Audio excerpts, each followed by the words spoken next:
यीशु मसीह ने उन्हें एक कहानी सुनाई। किसी मनुष्य के दो पुत्र थे। उनमें से छोटे ने पिता से कहा, हे पिता, संपत्ति में जो मेरा भाग है वह मुझे दे दीजिए।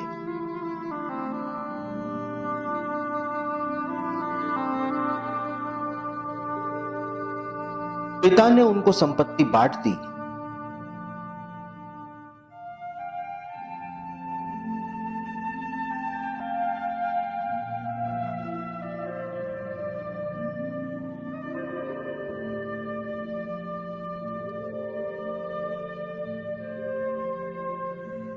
बहुत दिन न बीते थे कि छोटा पुत्र सब कुछ इकट्ठा करके दूर देश को चला गया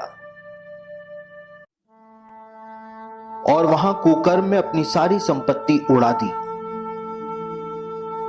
जब वह सब कुछ खर्च कर चुका तो उस देश में बड़ा अकाल पड़ा और वह कंगाल हो गया।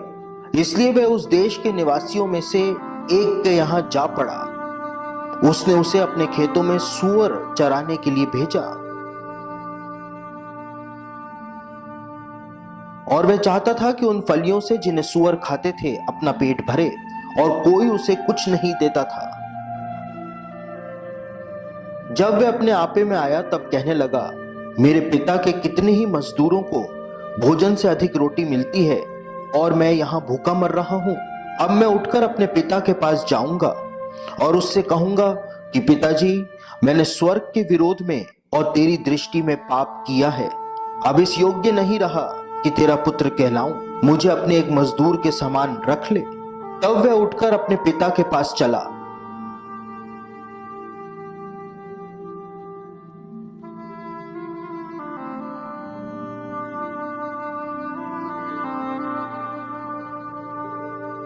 वह दूर ही था कि उसके पिता ने उसे देखकर तरस खाया।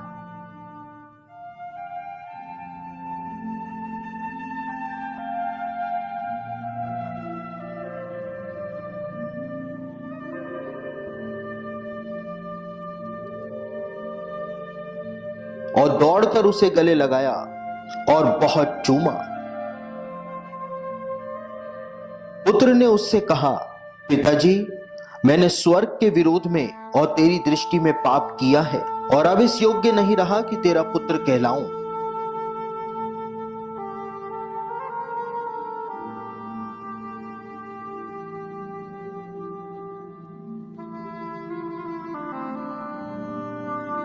परंतु पिता ने अपने दासों से कहा, झट अच्छे से अच्छा वस्त्र निकालकर उसे पहनाओ और उसके हाथ में अंगूठी और पांव में जूतियां पहनाओ और तैयार किया हुआ पशु लाकर मारो, ताकि हम खाएं और आनंद मनाएं। क्योंकि मेरा यह पुत्र मर गया था, फिर जी गया है, खो गया था, अब मिल गया है। और वे आनंद करने लगे।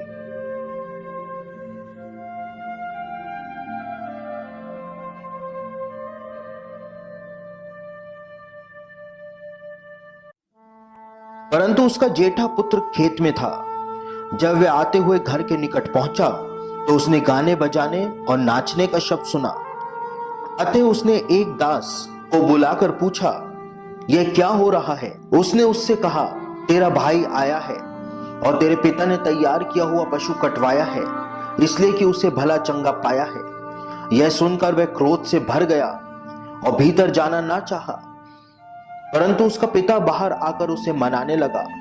उसने पिता को उत्तर दिया, देख, मैं इतने वर्ष से तेरी सेवा कर रहा हूं और कभी भी तेरी आज्ञा नहीं टाली, तो भी तूने मुझे कभी एक बकरी का बच्चा भी ना दिया कि मैं अपने मित्रों के साथ आनंद करता। परंतु जब तेरा यह पुत्र, जिसने तेरी संपत्ति वेश्याओं में उड़ा दी है, आया तो उसके लिए तूने तैयार किया हुआ पशु कटवाया।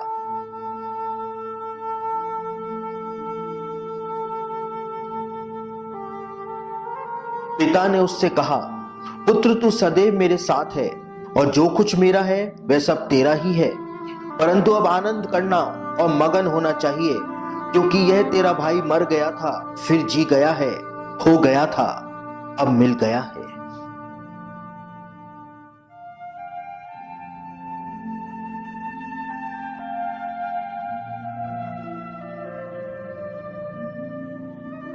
यीशु मसीह के जमाने के जो श्रोता थे, जब उन्होंने इस कहानी को सुना तो कहानी में जो इस पुत्र ने अपने पिता के साथ किया था वह बहुत ही ज्यादा अपमानजनक था। अपने पिता के जिंदा रहते अपने पिता से अपना हिस्सा मांगना, यानी इस बात की इच्छा प्रकट करना कि पिता जल्द से जल्द मर जाए, यह पिता के लिए अपमानजनक बात थी।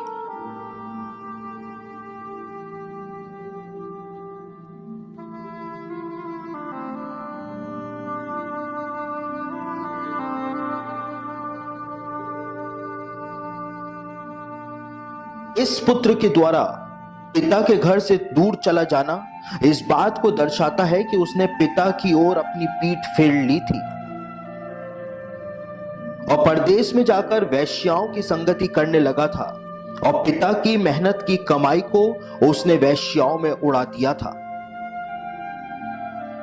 और उसके बाद वह और भी नीचे गिर गया था कि वह सुअरों की सेवा और नौकरी करने में लग गया था। 3 हस्तियां करेंगे अनोखा सफर। मुझे डर लग रहा है कि वह सुअरों की सेवा और नौकरी करने में लग गया था। एक यहूदी के लिए सुअरों के साथ रहना परमेश्वर के खिलाफ अपराध करना माना जाता है। इस पुत्र को वो सब कुछ मिल गया था जो वो वास्तव में डिजर्व करता था। उसके पिता के पास सारा अधिकार था कि वह इस बेटे को वापस ग्रहण ना करे और उसका भाई भी बिल्कुल सही बोल रहा था कि यह बेटा दया के बिल्कुल भी लायक नहीं है। लेकिन यीशु ने इस कहानी में बताया कि पिता का प्रेम अपने बेटे के लिए कितना ज्यादा था। यह कहानी हमें बताती है कि पिता ने अपने पुत्र को दूर से देखा, यानी पिता रोज ही अपने घर की छत पर बैठकर अपने बेटे के लौटने का इंतजार करता रहता था। प्रेम का प्रमाण पिता की ओर से प्रकट किया गया था, क्योंकि जब वो अपने बेटे से मिलने के लिए दौड़ता है तो वह खुद को सबके सामने अपमानित करता है। क्योंकि बाइबल के जमाने में और यहां तक कि आज भी इजराइल में बुजुर्ग और इज्जतदार लोग कभी भागते नहीं हैं। वे हमेशा शिष्टता से चलते हैं, धीमे धीमे चलते हैं, या वे इंतजार करते हैं कि जिसको उनसे मिलना है वे खुद चलकर उनके पास आए। लेकिन पिता भागा और उसने अपने बेटे को गले लगाया। यह एक और पहलू था जिसके द्वारा पिता ने खुद को सबके सामने अपमानित किया था। आज भी इजराइल में जब बड़े बुजुर्गों को सलाम किया जाता है तो छोटी उम्र के लोग बुजुर्गों के कंधे पर चुंबन देते हैं। लेकिन कहानी में पिता ने आगे होकर अपने बेटे को चुंबन दिया, जो कि पिता द्वारा खुद को दूसरों की नजरों में अपमानित करने जैसा था। कहानी बताती है कि उसके बाद बेटे ने जो सोचा था वो पिता से कहा कि पिताजी, मैंने स्वर्ग के विरोध में और तेरी दृष्टि में पाप किया है और अब इस योग्य नहीं रहा कि तेरा पुत्र कहलाऊं। पुत्र ने सोचा था कि वो पिता से बोलेगा कि मुझे अपने एक मजदूर के समान रख ले, लेकिन पिता ने उसे यह वाक्य बोलने ही नहीं दिया। पिता अपने सेवकों की ओर घूमा और कहा, झट अच्छे से अच्छा वस्त्र निकालकर उसे पहनाओ। बाइबल के स्कॉलर्स का कहना है कि बाइबल के जमाने में घर में सबसे अच्छा वस्त्र परिवार के मुखिया के पास हुआ करता था। जब पिता ने अपने बेटे को अच्छे से अच्छा वस्त्र पहनाने को कहा तो उसने अपना खुद का सबसे अच्छा वस्त्र उसे पहनाने की आज्ञा दी थी। यह काम अपने बेटे को बहुत ज्यादा सम्मान देने के लिए पिता ने किया था। उसके बाद पिता ने अपने दासों से कहा कि उसके हाथ में अंगूठी भी पहनाओ। अंगूठी जो कि बाइबल के जमाने में अधिकार का प्रतीक हुआ करता था। जिस अंगूठी के अपने बेटे के हाथ में पहनाने की आज्ञा पिता ने दी थी वो खुद उस पिता की अंगूठी ही थी। यानी पिता की अंगूठी पहनने के बाद अब वह वापस पिता के सारे अधिकारों का वारिस बन गया था। उसके बाद पिता ने यह भी कहा कि उसके पैरों में जूतियां पहनाओ, क्योंकि उस जमाने में सिर्फ गुलाम ही नंगे पैर रहा करते थे। पिता ने अपने बेटे की सारी गलतियों को माफ कर उसे पूरे अधिकार लौटा दिए थे और उसे मजदूर की तरह नहीं लेकिन बेटे की तरह ही अपना बना लिया था। और उसके बाद पिता ने अच्छे से अच्छे पशु को कटवाया, जब इस तरह का कोई मुखिया अपना बेस्ट पशु कटवाया करता था तो वह पूरे गांव को भोज में बुलाता था। पिता ने तो अपने बेटे को अपना ही लिया था, लेकिन इस भोज के द्वारा पिता चाहता था कि अब पूरा गांव भी उसे वापस अपना बना ले। यीशु मसीह द्वारा सुनाई गई यह कहानी जो है वो पिता के अपने बेटे के प्रति अपार प्रेम को प्रकट करती है। और यीशु ने सिर्फ एक पिता और पुत्र के प्रेम को ही इस कहानी के अंदर नहीं दर्शाया था, लेकिन यीशु का उद्देश्य यह था कि वो परमेश्वर का वो प्रेम जो परमेश्वर का मानव जाति के प्रति है उसको यीशु अपने श्रोताओं के सामने रख सके। और बाइबल भी इसी बात को बताती है कि परमेश्वर ने मानव जाति से इतना ज्यादा प्रेम किया कि यीशु मसीह के रूप में परमेश्वर ने इंसान के लिए अपने बेटे को इस संसार के अंदर भेज दिया ताकि यीशु इंसान के सारे पापों का भार जो है वो उठा ले और मानव जाति जो है वो परमेश्वर की संतान वापस से बन जाए। और उड़ाऊ पुत्र की ये कहानी जो है वो हम में से हर एक के जीवन को दर्शाती है कि किस प्रकार से हम परमेश्वर को त्याग करके, परमेश्वर का अपमान करके, परमेश्वर से दूर इस संसार के अंदर चले जाते हैं, परमेश्वर की तरफ अपनी पीठ फेर लेते हैं।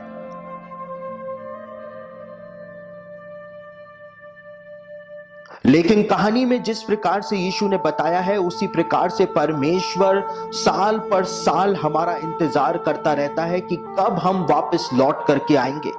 और जिस प्रकार से मलाकी के अंदर परमेश्वर ने कहा कि तुम मेरी ओर लौट आओ क्योंकि मैं तुमको वापस से ग्रहण कर लूंगा, उसी प्रकार से परमेश्वर हमेशा हमेशा इस बात के लिए तैयार खड़ा रहता है कि हम कब इस संसार में से फिर करके परमेश्वर के पास वापस आ जाएं। और जिस प्रकार से वो उड़ाऊ पुत्र जिसने वेश्याओं के अंदर अपने पिता की संपत्ति को उड़ा दिया था, उसी प्रकार से हम भी कभी कभी परमेश्वर के द्वारा दी गई आशीषों को संसार के अंदर उड़ा देते हैं, उसको वहां पर लगा देते हैं।